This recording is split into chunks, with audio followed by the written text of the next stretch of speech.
ইল্লা ওয়ারিদুহা। সূরা মরিয়মে আল্লাহ বলছেন কোন জান্নাতি জাহান্নাম পাড়ি দেওয়া ছাড়া থাকবে না। এই জন্য আমরা জান্নাতে যেতে চাই। তো কারা কারা চাই? আল্লাহকে তো হাত তুলে দেখা দিই। আল্লাহ হাতগুলো কবুল করেন। আরো চিৎকার করে বলে আমিন। হাতগুলো নামাই।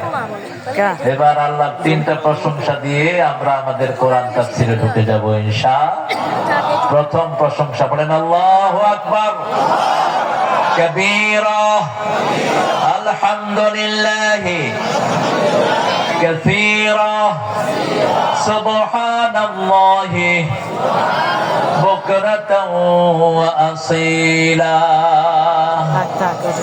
এটা যারা পড়বে জমিন থেকে আরশ পর্যন্ত সমস্ত সওয়াবের দুয়ারগুলো আল্লাহ তাদের জন্য খুলে দিবেন।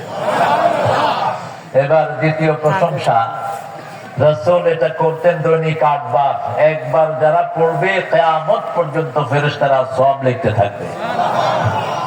কিন্তু 3 ব্যক্তি সওয়াব পাবে না। কয় ব্যক্তি? এক হলো বেনামাজি, একই বেনামাজি, 2 মুশরিক, 2 কি মুশরিক, আর 3 পিতামাতার সাথে বেয়াদবকারী। এই 3টা কোনো সওয়াব পাবে না। পিতামাতা যদি কাফের হয় আপনি বেয়াদবি করতে পারবেন না। দলিল হলো ইব্রাহিম আলাইহিস সালাম, বাপ ছিল মুশরিক আর ছেলে ছিল নবী আলাইহিস সালাম।